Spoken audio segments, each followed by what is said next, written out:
And I told myself when I got to that stage of my career, I was going to continue to learn. I was going to continue to be relevant. One of the things that I spend a lot of energy on and time is staying on top of not just the X's and O's in the game, because you always do that, but just how to interact with people. Episode 115 featured Mike Hoyt, the defensive coordinator at Gettysburg College. For more content like this, be sure to like and subscribe. So I've been in the coaching profession, believe it or not. This fall was 31 years of coaching, and a lot has happened over those years, right?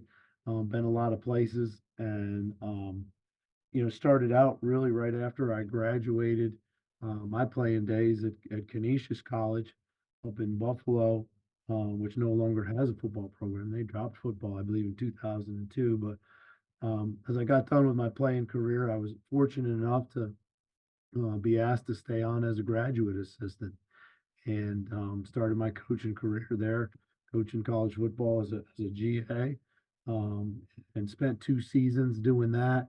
Got my master's degree, and then from there got my first real um, full time opportunity at Millersville University, which is part of the PSAC, a Division II school, and that kind of just started the path from going from just a GA, starting to learn things to all right, now you're a real coach, you're a full time guy now. Now that more responsibilities and all that. And I know just from my playing days at Gettysburg, the many different roles that you've served as a part of the Gettysburg staff. So that goes from strength and conditioning to being a linebackers coach, in addition to being the defense coordinator. So, can you talk about your early days and your experiences at schools such as Millersville and how that's helped shape your career and having such integral roles at Gettysburg at this current time? Yeah, great question. So during my time as a graduate assistant at Canisius, the strength coach at Canisius needed some extra help.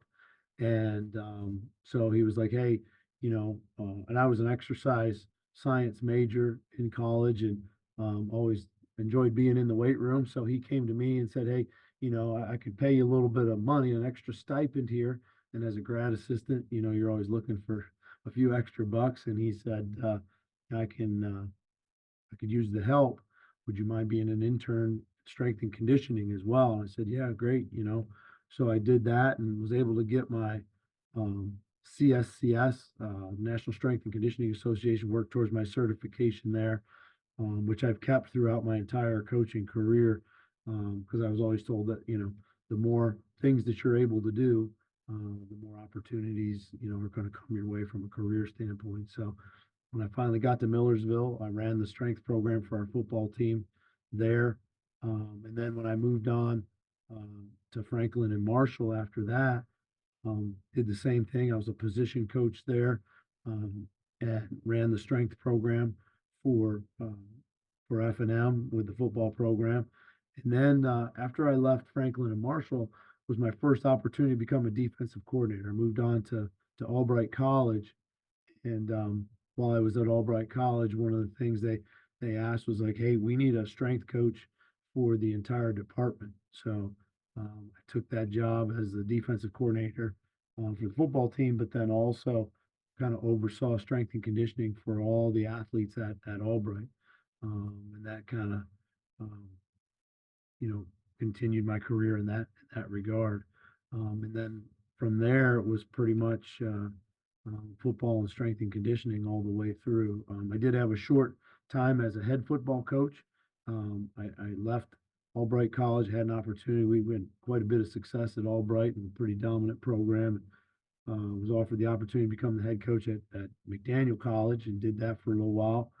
Um, and then after leaving McDaniel, um, I had a connection at Grove City College out in Western Pennsylvania and back to defensive coordinator and again head strength coach and doing all that, which was great. And then from there, ended up at Gettysburg in kind of that same capacity, defensive coordinator and strength and conditioning. So. I didn't know that you were at all those different Centennial Conference schools. That's great to hear that you have experience at many different places, but also in different roles.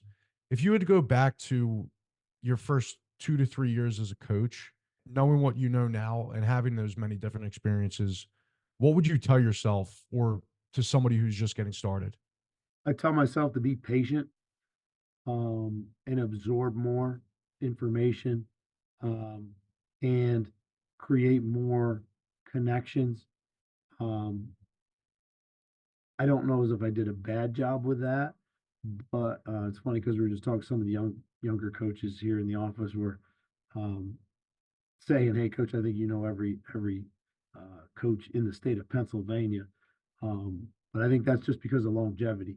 I think I could have done a better job earlier in my career, being more connected with coaches at all levels, high school level for recruiting, but then, you know, college coaches and networking and not necessarily to always get the next job, but learn more about the game of football and how they do things. You know, how do you teach certain things? How do you install things? You know, from that standpoint, I think I could have done a better job and just been more patient. I was always, you know, I got to do this and I got to be to this stage of my career by this age. And if I had to do it all over again, I just would have been more patient. I think it's probably the biggest thing. Today's podcast is brought to you by CoachTools, the football player grading tool for coaches that's better and faster. Learn how to save time and increase your efficiency as a football coach at CoachToolsLLC.com. Yeah. And there's actually a couple of things that I thought were really important when you were talking about that. So, first, one of the main themes that I always talk about on the podcast is just that relationships trump everything. And, the more people that you can not only have a relationship with, but provide value to, I think you're going to be better suited for success in the long run. And then, two, when you're looking at other people's success, I think that a lot of people fall into that trap. It's it's you against you.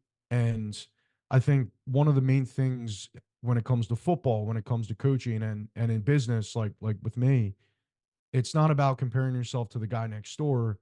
It's about comparing yourself to what you were yesterday. And those are some lessons that you all at Gettysburg taught me.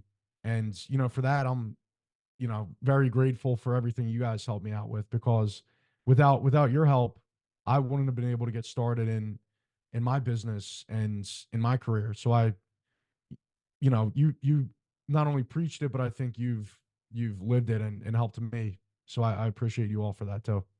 Well, it's great to hear you say that. I appreciate you saying that, and it's really as I get to this stage of my career and we're talking about relationships, um, that's the thing that I value most now after 31 years in the profession to see coaches that I've coached with, and we still have those close bonds. To see players that I've coached that are now at different careers and different stages of their life, and they have families now, and to see that and really um, be excited and it's like watching your own kids grow up and to take pride in the fact that um, they're doing well in what it is that they're a part of, and so that I value that now more than any of the wins and losses and championships and those types of things that I've encountered along the way. Um, it's fun to look back and enjoy that part of it. Definitely. And it's crazy to think that my class, we're going on 3 years out of college at this point, and we still talk about all of our days back at Gettysburg and all the bonds and experiences that we had. So, I think that goes for both ends, because I have some athletes watching the podcast too. So I think for any of the athletes out there, and I can speak from experience playing at Gettysburg under Coach Hoyt, like, just take advantage of every opportunity, and don't think of anything as a failure. It's always a learning experience.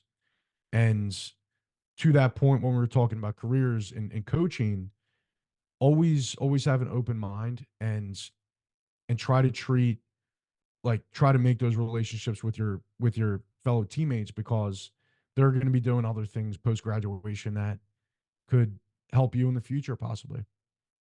Yeah, and I think you brought up a good point to always continue to learn. And one thing, you know, when I got into the profession as a young coach, I was fortunate to work for the first coach I worked for as a graduate assistant. He'd been in it for close to 30 years. The next coach had been in it close to 30 years. The third coach I worked for had been in it over 30 years. And um, it was great to be around guys with that type of experience. But the other thing that I told myself, because there were some coaches in there that I felt had not gotten complacent, but they weren't learning anymore. And I told myself when I got to that stage of my career, I was going to continue to learn. I was going to continue to be relevant. One thing that I spend a lot of energy on and time is staying on top of not just the X's and O's in the game, because you always do that, but just how to interact with people, how to develop those, and what's really going on in the world in terms of the players in our program, just the way they talk. It's funny, the other day, a text message with a recruit. He's like, Coach, do you have a second to OTP? And I'm like, OTP. And I had to text him back, like, what's that mean? He's like, on the phone. So just little things like that that I'm always staying on because I want to stay relevant. I want to be able to communicate with um, the young men in our program on their level. I don't want them to have to come to my level. I want to be able to go to their level and be relevant to where they are because I think that's a big part of it. Yeah, that's a great point. And any last words of advice, coach, you want to share with the audience today? Uh, the coaching profession, um, you're going to work a lot of hours. You're going to put a lot of time and effort and sweat and tears into it. Um, but at the end of the day, you're not working. It's something that you love to do. And I tell people all the time, I've been doing it for 31 years and I haven't worked a day in my life. Um, to be able to be paid to do this is beyond my wildest dreams, and I enjoy every second of it. So if you're getting into the coaching profession, you have to do it because of that. If you know, I was told guys, young guys, are, hey, I'm thinking about getting into the profession. Well, my first question is, you want to drive a fancy car? You want to live in a big fancy house and all this? You know, the coaching profession. That's at the highest levels. Yeah, the Nick Sabans and those people. You can get to that level, but uh, you know, 95% of the coaching profession, you're not going to make a lot of money, but the relationships, which we've already talked about, and that part of it, that's means more to me than any paycheck I've ever got. Definitely. Well, coach, always a pleasure talking with you. Thank you very much for being on the podcast, and best of luck as you guys continue on the recruiting trail. Thank you, Justin. I appreciate it. It's great to spend time with you, man. Good to see you. Best of luck to you.